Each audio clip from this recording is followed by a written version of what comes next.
Salut tout le monde, petite vidéo non prévue à la base, mais je souhaitais rebondir sur les propos de Yann Barthès dans son émission Quotidien du vendredi 22 juin. Ils y ont passé ma vidéo Jean-Luc Mélenchon en 12 questions, ou devrais-je plutôt dire quelques extraits sortis de leur contexte, et en ont parlé pendant environ 4 minutes. Je vous ai mis dans la description le lien vers le passage en question. Ils en ont fait une mini-vidéo à part entière, avec en titre « L'interview 100% Jean-Luc Mélenchon ». On peut y lire juste en dessous, ce qui est bien avec les politiques, c'est que dès qu'ils commencent à nous manquer, ils réapparaissent, avec 2P c'est encore mieux, quelque part. Un peu comme Jean-Luc Mélenchon et ses hologrammes. Et justement, le leader de la France Insoumise a accordé une interview de 2 heures au youtubeur Absol. 2 heures de questions, mais surtout de longues réponses de Jean-Luc Mélenchon. 2 heures avec toujours le même sujet central, Jean-Luc Mélenchon par Jean-Luc Mélenchon. On s'est vite rendu compte que ce n'était pas Mélenchon qui parlait, mais clairement Melenchon. Ça annonce la couleur, hein. Bref, n'hésitez pas à aller la voir avant pour mieux comprendre la suite de mes propos, car je ne peux malheureusement pas mettre trop d'extraits de leur émission au risque de me faire démonétiser ou striker. Mais bon, je vais quand même prendre le risque d'en mettre 2-3 pour que ma réponse ait un minimum de sens. Le youtubeur Mélenchon était interviewé par le youtubeur Absol. Voilà donc le concept, 12 questions sur internet et YouTube, la durée 2 heures. 12 questions, 2 heures. Comptez rapidement, si une question dure en moyenne 30 secondes, et ben le reste est simple, c'est un monologue de Jean-Luc Mélenchon sur... Même vers moi, pour moi, tout pour moi. A few moments later. Dans ma vision, moi, comme moi. Ça n'était pas Mélenchon qui parlait, c'était Melenchon. Alors déjà, petite dédicace à la personne qui a dû sacrément se faire chier à sélectionner tous les mois dans une interview de 2 heures. On ne peut que saluer ce courage, ou cette folie, au choix. Je voudrais également remercier l'émission Quotidien pour avoir mis le nom de ma chaîne en crédit, même s'ils ne l'ont affiché que quelques instants. Ça peut sembler banal en apparence, mais on a plusieurs fois vu d'autres émissions comme TPMP mettre juste comme source en crédit YouTube ou même Internet. Petite pensée pour Superflame. Allez, 2 autres extraits. Après avoir entendu 2 heures de monologue autour, je vous le rappelle, du nombril de Mélenchon, voici la déclaration de la semaine. Être youtubeur, c'est être amoureux fondamentalement de la discussion. La discussion, c'est génial. On discute. Dit-il sous l'œil de celui qui n'a pas pu en placer une pendant 2 heures.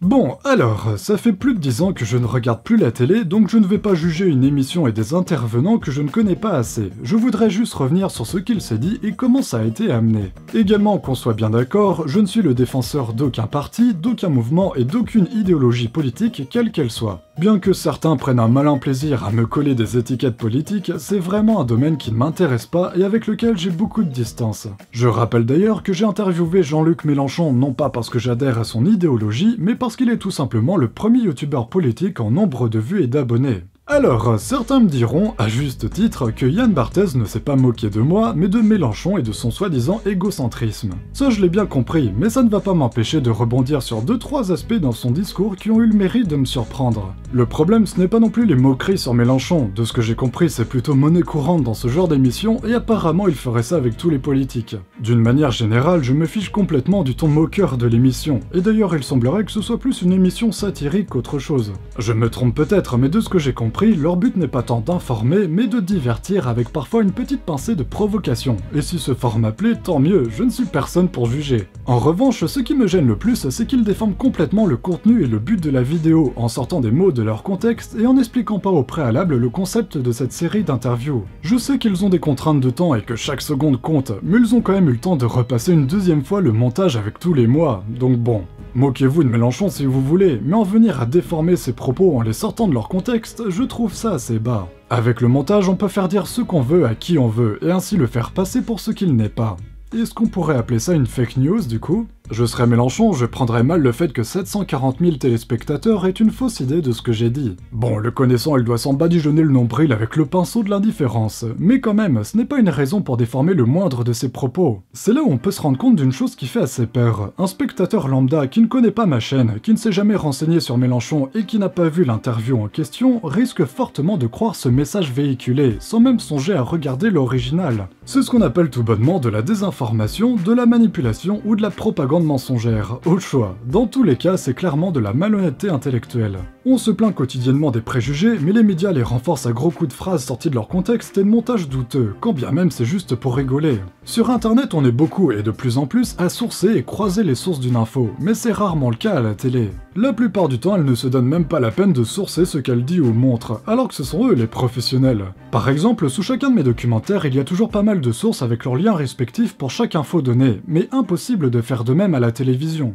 Du coup c'est d'autant plus compliqué d'avoir une pensée critique lorsqu'on regarde ce média. De ce que j'ai vu sur certaines chaînes de télé, c'est des infos en veux-tu en voilà toutes les 3 minutes sans qu'on puisse vérifier quoi que ce soit parce qu'on est déjà au sujet d'après. Ce n'est que lorsque la télévision parle de quelque chose qu'on connaît qu'on peut parfois se rendre compte de leur malhonnêteté. Bref, autre point qui m'a choqué, outre le fait de ressortir des phrases de leur contexte, c'est qu'on lui reproche de parler de lui dans une interview dédiée à sa chaîne et sa vision des choses. Sinon, comment vas-tu? Oh, moi, ça va.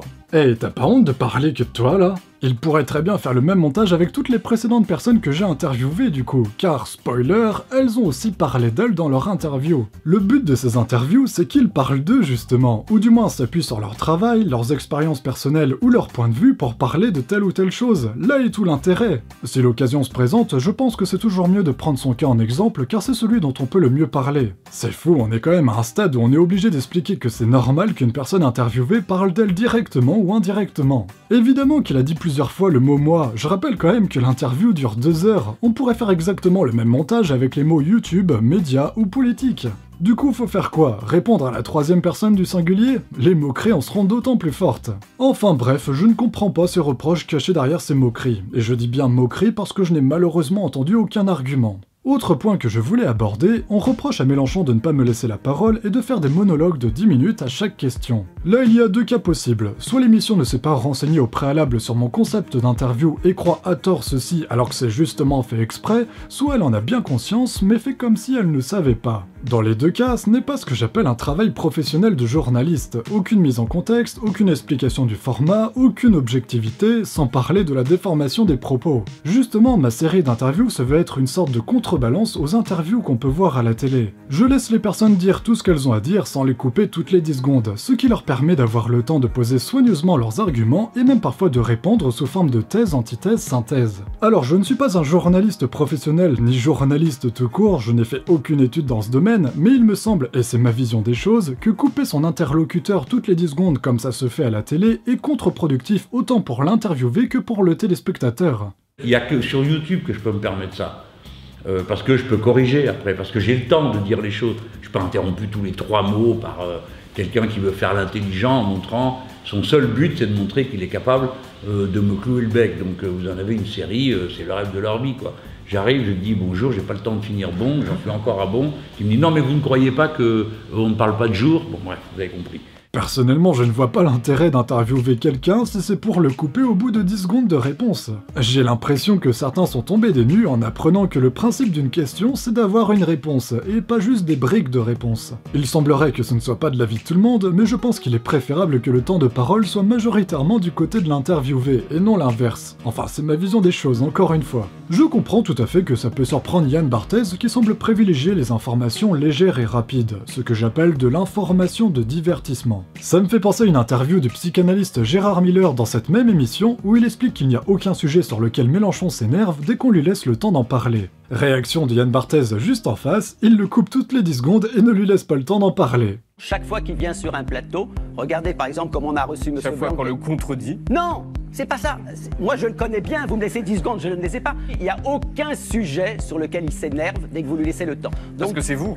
Non, parce que simplement on prend le temps d'écouter ce qu'il veut dire. Voyez que vous n'avez pas... Vous l'admirez comme vous peut-être. Après, je conviens qu'en effet, c'est l'interview dans laquelle j'ai le moins réagi, mais les réponses de Mélenchon étaient à mon sens assez développées pour ne pas renchérir, et il y a aussi un certain respect quand on se trouve à côté d'une personnalité politique qui a 40 ans de plus que vous, autrement dit presque 3 fois mon âge et mon vécu. Enfin bon, ils ont quand même tenté de faire croire que l'interview avait duré 2 heures parce que Mélenchon est un bavard égocentrique, alors que la majorité de mes autres interviews ont elles aussi duré plus d'1 heure et demie. Je prends le risque de faire des interviews de 2 heures sur une plateforme où ce sont les vidéos les plus courtes qui marchent le mieux pour justement ne rien déformer. Autrement dit, je fais le moins de cuts possible et je ne garde pas que les paroles qui m'intéressent, je garde l'entièreté des propos pour que chacun puisse s'en faire son propre avis. Tout ça pour que Quotidien débarque, ne ressorte que les mots prononcés dans cette vidéo et quelques bouts de phrases sortis de leur contexte et s'en moque allègrement. Je sais que les animateurs et les journalistes ne portent pas les youtubeurs dans leur cœur car ils y voient un danger potentiel pour leur carrière et leur audience, mais ce n'est pas une raison pour utiliser des méthodes malhonnêtes.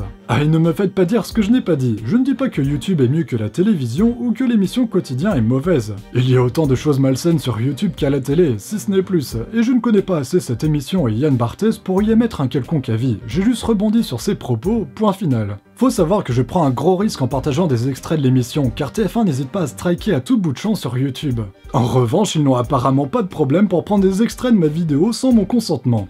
Ce rapport de force inégale est assez problématique pour les youtubeurs. Maintenant qu'ils ont utilisé des extraits de mon interview, le comble serait que le robot YouTube pense que mon interview utilise illégalement du contenu de TF1.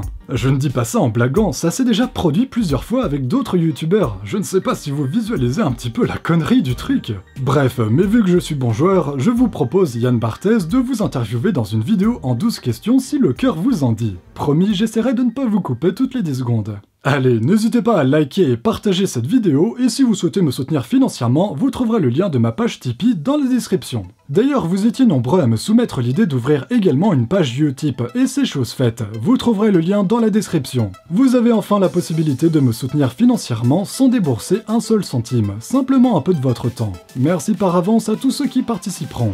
Allez, salut tout le monde.